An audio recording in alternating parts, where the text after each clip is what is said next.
I'm Big Will Evanson, and it's time to talk sports. Folks, we are here at River City Sportplex, where we currently have the battle for the Garfield Cup happening all this weekend, as we've got 10U hockey teams from all over the Mountain West, got a couple teams from Utah going at it right now, and they're going to be happening all throughout the weekend. But we are here because we have some big breaking news about the Grand Junction Riverhawks NCDC Junior League hockey team, because the general manager, Darren Naylor, has made his first big hire, hiring Director of Player Personnel David Imonti as the new guy to be the recruiter, be the getter of the players for this team. And let me tell you, folks, this guy is the real deal. Currently, he is the general manager of the Vernell Oilers in Vernell, Utah. That team right now, they are 37-0.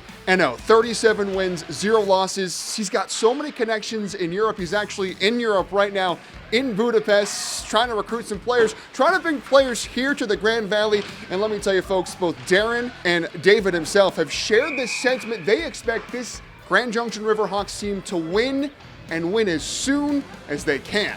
I mean, I have extremely high standards for what I expect. I've never associated myself with something if I didn't think we can be the best.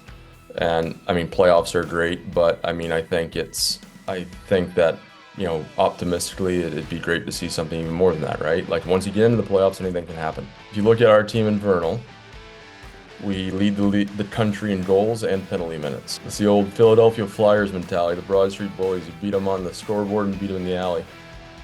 So I mean, those are the fun teams to play for and to watch, not fun to play against. And that's exactly the mentality you want. You want people in a small, hostile environment like that. You want them to dread coming to their rink every night and know it's going to be a tough one. Yeah, very exciting stuff. Is, you know, this sort of small arena is going to be a very daunting place for players to come into as the season begins Labor Day weekend at 2025. And boy, Darren and David, they have got their work cut out for them over the next couple months as they got to bring players here to Grand Junction. But both of them have, you know, sort of expressed just how easy a place like Grand Junction is to recruit for junior league level hockey players. I mean, we're competing with towns like Ogden, like Vernal, like Rock Springs up in Wyoming. And, you know, we have a lot of infrastructure. We've got some great weather. We've got a lot of, you know, things that are more enticing than some of those other towns, including an airport. That's a big thing for a lot of European players, and that's a big thing that David's going to bring here is the skill level in Europe.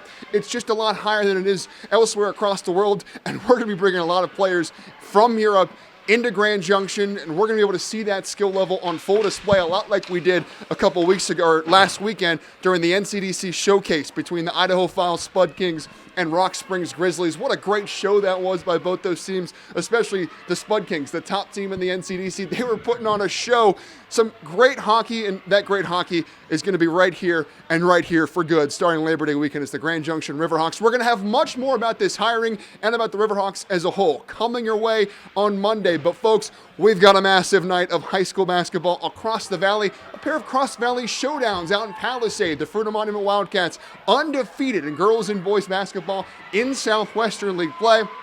Fruita will look to get a win over their rival Palisade and get one step closer to that Southwestern League title. Meanwhile, Palisade coming off that wild win in Grand Junction on Tuesday, beating the Tigers on a buzzer beater. CJ Mulaney hit the putback buzzer to win it. How did the Palisade Bulldogs respond after a crazy finish like that? And the team they beat, the Grand Junction Tigers, they're looking to right the ship. They're looking to get a victory on the road against their rival, the Central Warriors, out at Central High School. Is Central, yeah, they've been keeping their games close. Obviously not the record you'd like, still without a win in Southwestern League play, but boy, they put up a fight. In all of the Southwestern League games they have played this year, that could be a really close one out at Central High School, the Grand Junction Tigers and Central Warriors. Plus, of course, we've got state wrestling state championships happening across the mountains at Ball Arena. Huge shout out to the girls from the Grand Valley. D51 Phoenix currently in first place. They have the lead with a couple days to go. Of course, they're trying to win their first ever state championship, coming off a year last year when they finished in second place in the state. It's a great time of year in sports. We'll have more coming for you about these Riverhawks coming your way on Monday as the new director of player personnel has been hired. We'll have all the basketball highlights coming your way tonight at 10. Here from River City Sportplex, it's all my time for sports. I'm Big Will Evanson.